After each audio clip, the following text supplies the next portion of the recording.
Welcome back to the podcast. And before I even say anything, I shouldn't say this. Ideas are like, wise man once said, ideas are like butterflies. If you don't catch it, you're going to leave it forever. And that's what I feel today. I feel like I was in a bit of a slump, admittedly so. I think I did kind of record a bunch of other episodes, but I was in a bit of a slump because I wasn't feeling creatively inspired by music in this moment. I think one thing that hits me is that every time, because when I think of the month of August, there was a lot of music that was coming out. And there was music where I was like, okay, I'm gonna be listening to this. And there was music where I was like, okay, I'm not listening to this. So, and then the music you said you're not gonna end up listening to, you end up listening to it a lot. And then all you do is listen to these new albums and you get lost in them. And then you forget, oh, I should actually sit down and think about a podcast that I have about said music.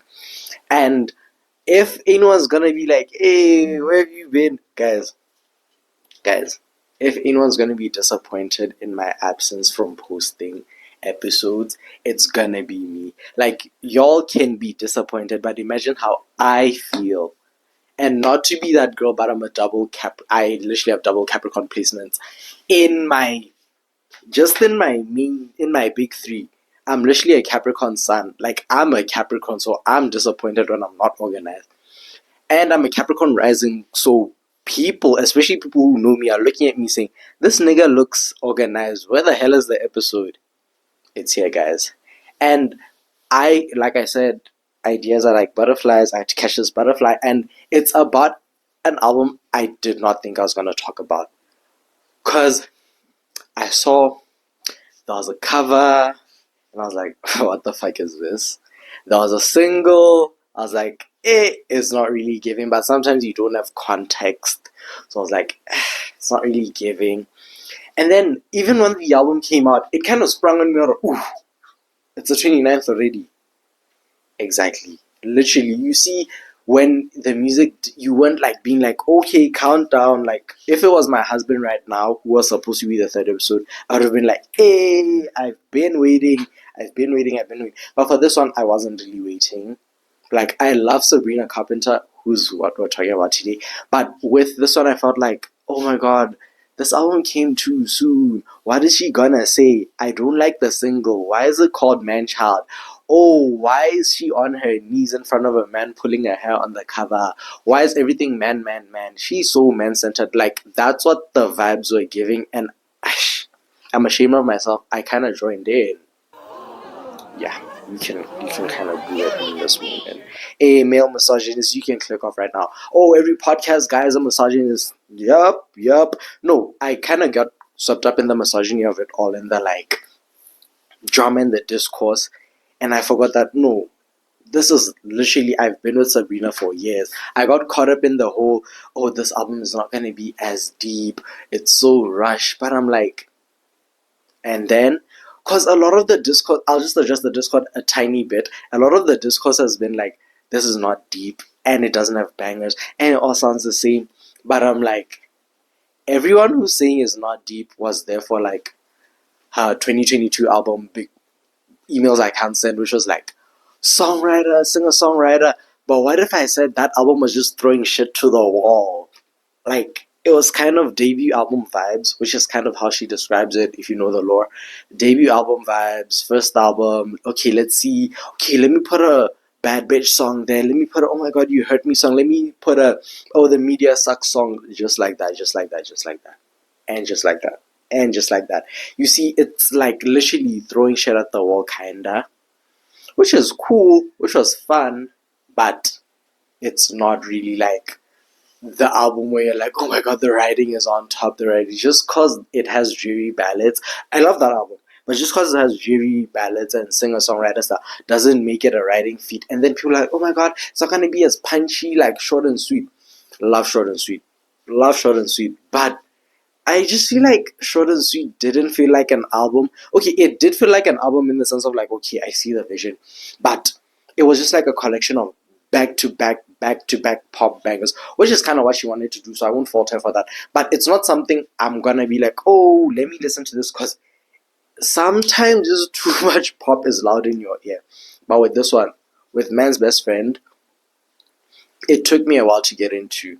Like I said, male misogynist, every guy who has a podcast hates women. We been knew that. We been knew that. So I was in that bag, unfortunately.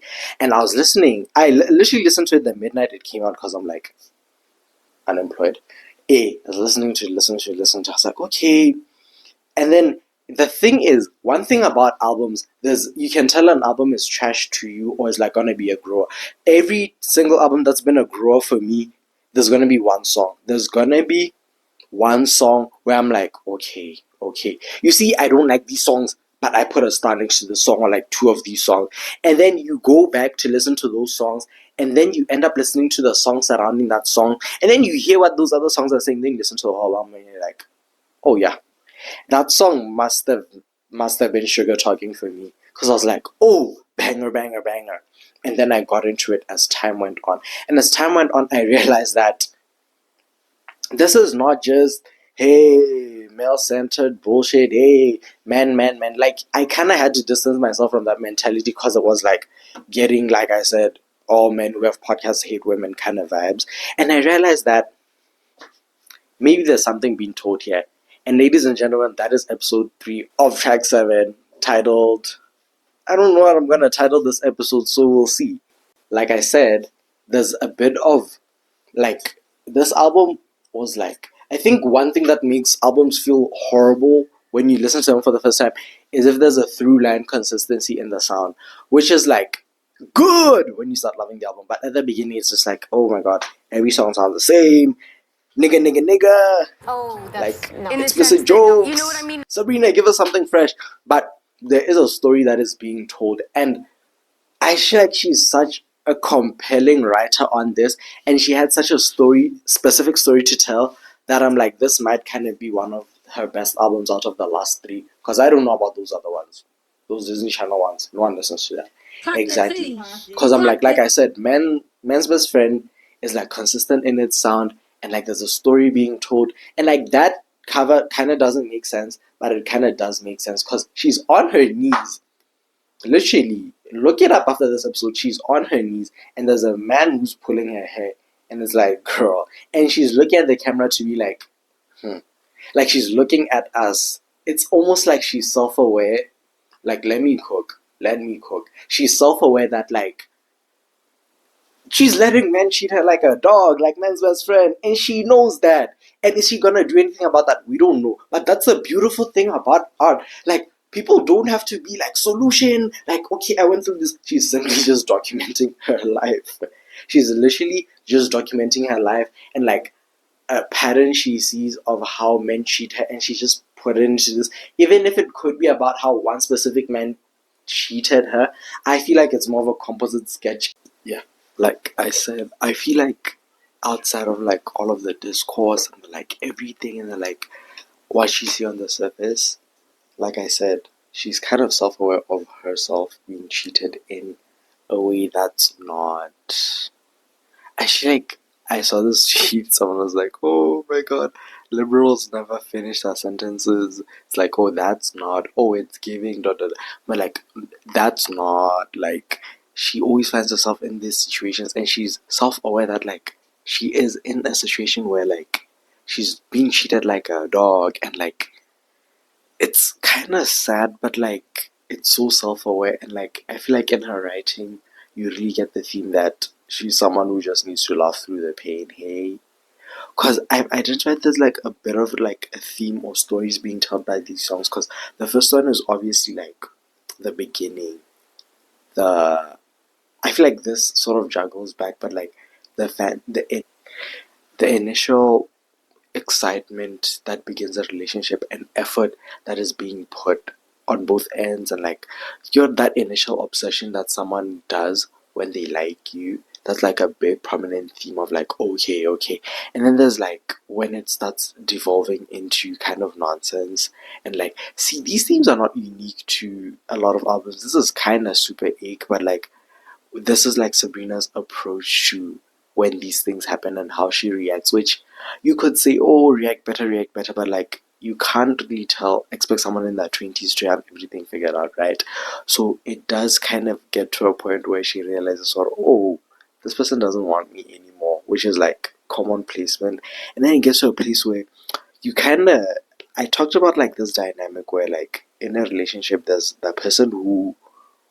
someone who likes the other one more in a sense, and then there's the other one who's like kind of a bit nonchalant and distant. So after this person is a bit distant to you, you're gonna be throwing around these gestures that nobody but she sees, and I'll touch into that because it's very embarrassing, and I'm very guilty of this, where you just do these things where you're just trying to show that, hey, but I'm better though, but like no one actually cares though, especially if you're dealing with someone.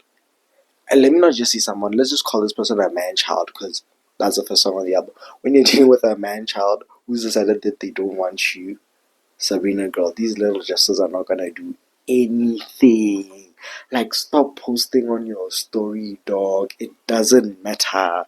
It's not gonna click to them. You're not gonna be like, hey, I miss you, I miss you. Or like it's not gonna be super clear to them that like they've hurt you, you want you back. These gestures don't do anything to someone who doesn't care about you anymore. And like we get to a point where towards the end, even like in a trackless kind of way, where we're like, okay, we're saying goodbye. But unfortunately, because I see this as a recurring pattern where like I don't see this as a goodbye in terms of Sabrina, the way she approaches relationships. I see this as an on to the next, like, oh, let's go do this again. Because, again, it's sort of a composite sketch. Not a composite, yeah, it's a composite sketch of like, this happened with this one, this one, this one, this one. And this is how I handled this.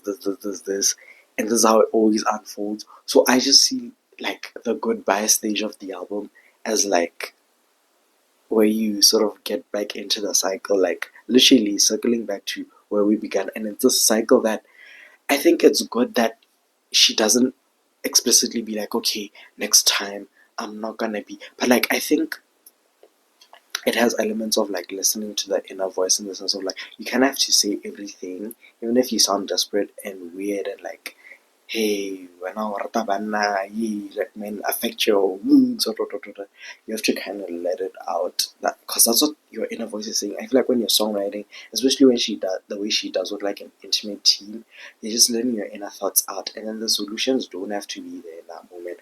They'll come at some time. Because when I get into that first theme I was talking about, the obsession, it's also very much like, also though, what are you obsessing over? Is it good enough? Especially the way Sabrina describes these men. What you're obsessing over? Are you obsessing over the fact that you're being liked? But like when we actually look at the person, not on some like, hey, this man is ugly. No, when we actually look at how you're being treated, is that worth it? Because I feel like the song My Man on Willpower, literally, which is like the third track on the album, literally just says this all.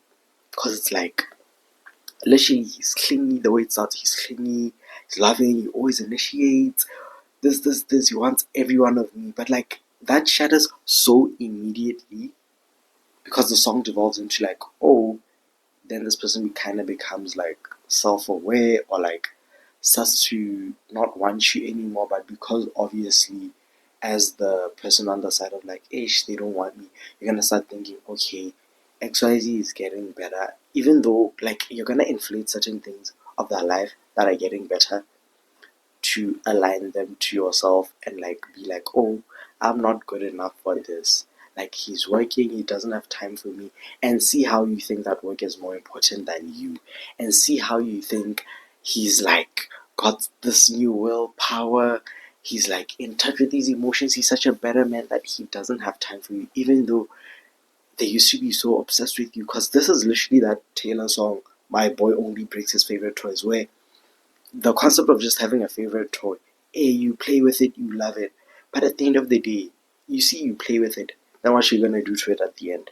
What who's shocked that a toy that's played with the whole day, every single day is gonna be broken and just left broken? And Sabrina girl, you're the toy in this situation. I was the toy in my situation. We've all been toys to a man child in our situations. And that's just how life is. But like, then we're gonna be like, okay, Sabrina, but like, what kind of person was this? Was it someone who like, okay, hey, I see you, or okay, if XYZ hurt me? Because there's some people who are just like, not just on some looks, not just on paper, not really on paper. You look at this person like, ah, this is thriving, like, hey, you got the goals up, this is so serious that it kind of then, in a low self esteem way, trigger warning, I guess, in a low self esteem way, becomes like, oh, I get why they don't have time for me anymore. Like, see, I get it, you're better than me, but like, in Sabrina's case, I'm not saying the same thing. I'm so sorry. You see the song Man Child?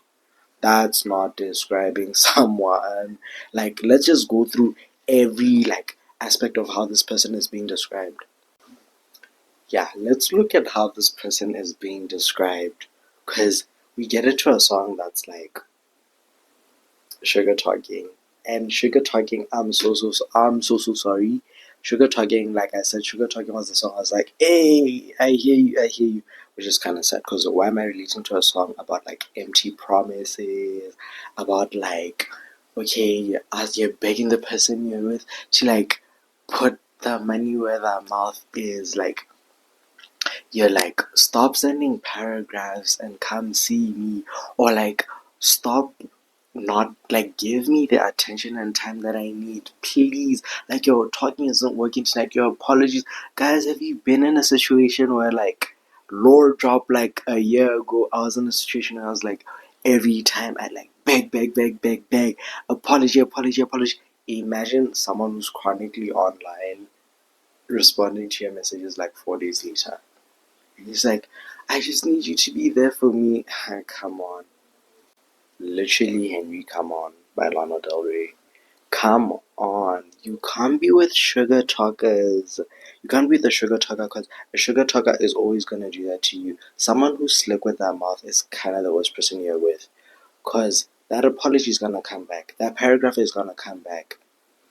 You see, and Sabrina describes this person, but like, she kind of, exactly towards the end, you think like, she's like, okay, like, if you need me, come see me, come see me, and she's like, okay, but like, it's your seventh last chance. Is like, oh, so this person, we identified thing number one, he's like inconsistent, like he has false promises, doesn't want to see you, doesn't give you the attention that you need. Yeah, that sounds familiar to me. And then it's like, also that thing that I'm circling back to, which is like, it kind of is like a consequence of low self-esteem. It kind of gives like, yeah, we get why you're on the album cover on your knees with your hair getting pulled and you don't actually mind. Because there's a thing where I talked about where I'm circling back to My Man on His Willpower, where someone realizes that they don't want you anymore. But like, I'm gonna say this again, but you should have seen them when they first got me. I have to do a tail episode soon. But like, exactly. It's number one, someone who's like avoidant and makes empty promises. But also number two is a man on his willpower and doesn't want you anymore. Like, wouldn't touch you with a 20-foot pole, is all of a sudden in touch with these emotions and is using these new emotions and like you begging someone to be assertive the whole time, and they're using that newfound assertiveness to tell you that, oh, okay, but I don't want to see you. That's not, like, literally, I'm in bed with a stranger right now. Do you have a knife behind your pillow? Because you're gonna kill me because I don't recognize you. You're not. Literally, what she's saying is like, can I get the old me back? And it's like, girl, we see that you're on the floor. And see, disclaimer, when I say like, oh, Sabrina, you're on the floor of the album cover, we get it, or you're a loser. Maybe I'm also talking about myself. So I can be as harsh as I can. Not to be like, hey, misogynist. I can be as harsh as I can. Because you know it's bad when she's like, oh, my slutty pajamas not tempting him in the least. You go from like, hey, your selfie's getting like, hey, you look good, to like, who actually cares, in your last attempt to sort of bring back this person who you feel like has found a new sense of purpose, a new sense of life. You're just like, I'm right here. And My Man on His Willpower is actually so sad, but it's just like, while going along, while describing this person who we are begging to be in our lives, and we see, oh, when they get a little better, immediately I'm the first thing that they lose. I'm literally just your placeholder, the placeholder girl. I'm literally your placeholder twin until you like find something better. She's like, okay, okay, okay. And then also in hindsight though, this is someone who gives you the barest minimum of the barest minimum. And I love that's a thing, dog. I feel like no one's writing songs like in like an honest POV. It's like, guys, look at me, I accept the bare minimum. No one's writing like that. No one's writing like that. On Tears, I get wet at the thought of you. And you're like, oh, okay, Sabrina, we're used to this. I get wet at the thought of you being a responsible guy. That's not treating me like you're supposed to do. Tears run down my thighs. All from the bare minimum. And this is what put people off the album. They're like, oh my god, you're setting women back. And see, I won't comment much on it because I'm not a woman. Newsflash. But I just thought we all knew this was like sad self awareness, not even satire, just being like, damn, this is what my life is. Because she's like, literally tears running down my thighs when you have a little respect for me, when you remember to use your phone, offering to do literally anything for me is like the best thing I want, is all I want. And it's like, Sabrina, you are again. You see sometimes when you have like you're fighting for someone to like stay with you, like we said, you're like wondering like on his willpower, why isn't he obsessed with me? But now we're digging deep into this person and it's like, dog, you were praising the bare minimum for someone who again was avoidant, and when they feel better or like esteemed, they don't wanna be seen around you. That's a man child. Like we literally get to, you know what, we get to man child and we're like, even before we get to man child, we're like, who actually raised you? No, like, why are you like this? Because at some point you obviously she's like, my, you see my mental power is like, okay, it's like a big self-esteem, low self-esteem song where it's like, okay, I deserve nothing when this person is on willpower because I'm not good enough as the things that they're doing for themselves. And then when we get into tears, it's like, okay, but like, where will I find someone who will not give me the bare minimum? Is there more to this? But we get to a song like Nobody's Son, and it's like, who actually raised you? It's a bit of the rage because she's like, here we go again. I'm always crying in bed. I'm like the friend who's always third wheeling because newsflash, allegedly I have someone, but that someone doesn't want me. Like, and on the bridge is where I feel like the rage comes in, and it's like, this guy's corrupt. He fucked me up. I have PTSD on the daily. And yes, I'm talking about you, baby, because who raised this person? Like, like I said, you're avoidant. When you feel like you're elevating, you don't want me. And then also, you just have the bare. I think the bare minimum thing is kind of what ticked her to being like, no, but like, who raised you though?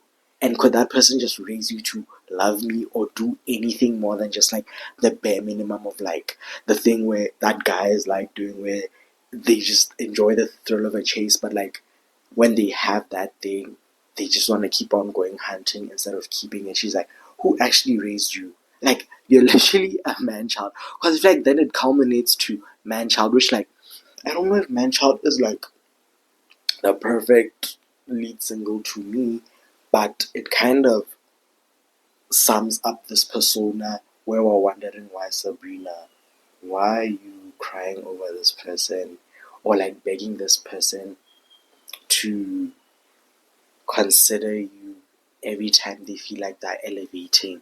Because on Manchild, it's literally a diss track. She's like, why are you always coming to me, ruining my life? Can she let an innocent woman be? Like, your brain isn't there. Who raised you? I'm blaming your mom for all of the way you are. Because, like, she then gets into that self-aware territory where it's like, okay, well, like, I like my boys who, like, are hard to get, are incompetent, which is like a theme we're seeing. Hard to get, you're always begging for his time, like we said.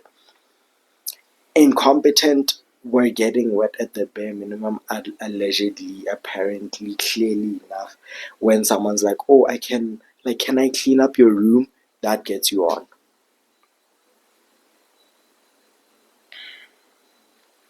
So man child just, it brings it back. We're like, okay, Now we have a picture of this person that we're crying about. We have a picture of this man who's like, when he feels like a big bro, he leaves. When he feels like he's not the ice boy anymore, he has this big urge to leave. Number one, he always begging for his time. Number two, when he feels big, like we said, he goes again. In hindsight, also the most bare minimum person you've ever seen, and that kind of turns you on allegedly, and you wonder who raised him, because that's a man child. You're not acting like an adult. You're literally a man child. And now we're gonna get to a point where this is such a self call out, especially when you've been a Sabrina before, where you like we see you're accepting the bare minimum and you're like just willing to accept everything even though it's pointing in your faces. You're like, that's not. We get to the part where it's the gestures. And see, I'm sorry, but the gestures that nobody notices are kind of more embarrassing than staying in the relationship that sucks. Ooh, ooh, ooh. See, staying in the bare minimum, I just like it's better than these random ass embarrassing gestures or embarrassing declare. The thing is, they're embarrassing because we know you don't mean it in a sense. Like, we get to a song that's like, don't worry, I'll make you worry. And it's these gestures that I don't feel a man will pick up. Like, she's like, okay, you think I'm literally gonna mess with your head? I'm gonna make you worry like no other girl's gonna make you worry. I won't call you right back. We get to a song like Don't Worry, and I feel like that's the perfect point to explain the gestures, because for most of the song she's like, hey, I'll make you worry like no one can. Oh, what am I gonna do? I'm gonna give you silent treatment. Ha ha ha ha ha. I'm gonna humble you. Ha ha ha ha ha. I'm not gonna answer back your call immediately. Ha ha ha ha ha. And see, that's like nothing though, especially when she like kind of spills on herself. She's like, oh, and when I do, I'm making you laugh. Like, you see, she's like, and I'll never call you right back, but when I do, I'm making you laugh. Girl, didn't we say you were doing all these evil things like to get him back? Not like get him back, like come back to me, to like revenge sort of. Why are you making him laugh? And then in like parentheses, she's like, I still think you love me. And see why these gestures, they don't even last. Try pulling a I get like, I'm not gonna talk to him the whole day. Try pulling that off. We know who's gonna miss who. And see how she's down, more down bad. She's like, oh my god, emotional lottery is my foreplay. Sure, Jan. Like, who believes her right now in this moment? Who literally, who believes her in this moment? Because even if she does all these gestures, we know that she's never gonna leave, because she's accustomed to herself to all this little bare minimum. And like, we're like, oh girl, see the light, see the light. She's like, no, but I'm getting back at him, I'm giving my revenge. Or like, okay, but like, can you guys break up? She's like, no, but like, we almost broke up again. Like, we almost broke up again is like that. I'm just like, okay, but like, so you didn't leave. She's like, and I love how she starts it, because it's like we're getting to a point where we're gonna be like, okay, I'm never allowing this again. Bullshit repeats itself. Is this how the saying goes? Been here 1,000 times. Selective memory. And see, and see, and see, and see. What am I talking about? You're doing this again and again. Like, you're doing this again and again. There was another song there. She said, I'm forgiving you for the seventh. Yeah, this is your seventh last chance. And in this song, it's like, she's like, oh, when I want to like reach the plug and go, he starts working out. But like, okay, can we put his body aside and remember that he's like a man child? But then again, it circles us back to my man on his willpower. It circles us back to willpower, where she's like, shows how he acted before he wanted her. And then he kind of does the same when he feels her slipping away. Literally, she's like, oh, we made amends, we've been here before and we'll be here tomorrow. See, like, you're starting to see the light, Sabrina. To all the Sabrinas out there, we start to see the light, and then when you slip away, they come back. They come back. The man child comes back with the most effort you've ever seen in the world. And what did I say? I said kind of this album doesn't feel like an ending, but this is the beginning of a cycle. And that I feel like the two main cycles being like the cycle of like lifeline of her different relationships, it just becomes a different person. But also there's a sort of circle here that's like a back and forth between like these little gestures that she's trying to prove, with the threatening to break up and the oh but don't worry, I'll make you worry. It's like a kind of a loop that then unfortunately for her ends in her being left. And I don't think there was a song conclusively on the album where she was like, okay, you dumped me. But from context clues and seeing what she was willing to deal with, I don't think anything made her leave, but rather she was left. Because there is a song on here, like I can't directly quote it right now, but like something about like you're with another bitch, like another person. So that's kind of the only thing that will make you be like, okay, which is like you being dumped though. So I don't think Sabrina had that power. And again, I feel like the gestures for attention that no one notices kind of came back with the songs that were like about moving on. It's like, oh, you're moving on. Okay, on to the next one. Like, narratively, girl, this is the last one you're gonna be dealing with. And we get into like the more fun songs in the album, where it's like there's no dark undertone. Like, when did you get hot is like you get into the club. I've never been in a club before. I'm 15 years old, but you get into the club, or you go to the coffee shop. Really, you get into the club, you meet someone new who's not new. Oh, best way, you get on like Instagram or something, and like you're like, wait, who's this person? Like you see a post, you're like, then you scroll down, and you're like, oh wait, when did you get hot?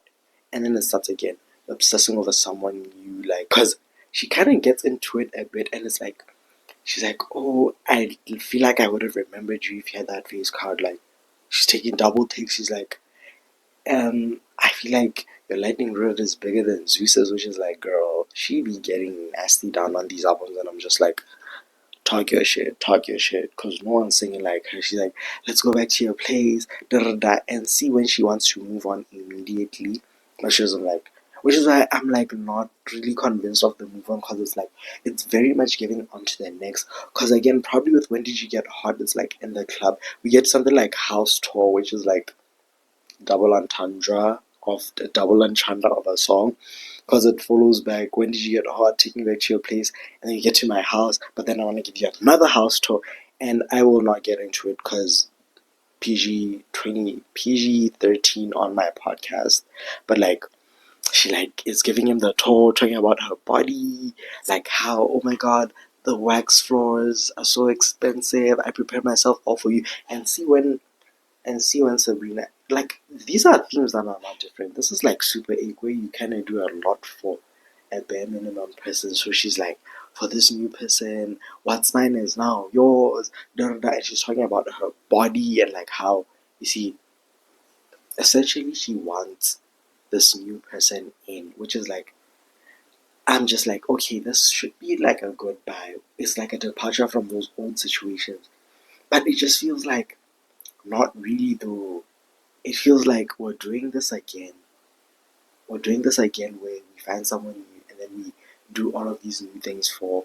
Even when we get to like a song like Goodbye, Broke My Heart on Saturday.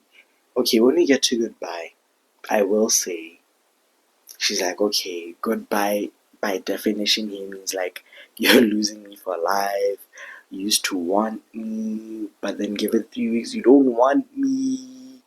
And like, even when she's like, oh, forgive my French, but fuck you, Tata, it's like, it feels like a bye bye, but like, it doesn't really though.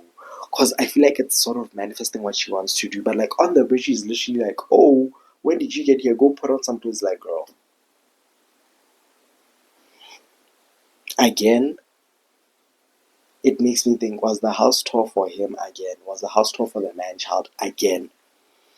So I'm like, goodbye. you might think, okay, the ending of the album, the ending of the narrative, but like we're going back again. Because when Goodbye ends, she's like, oh, get home safe. And then when, like, Goodbye is the last song on the album. And then when we go back to, like, Man Child, it's like, oh boy. It's like, oh, here we go again.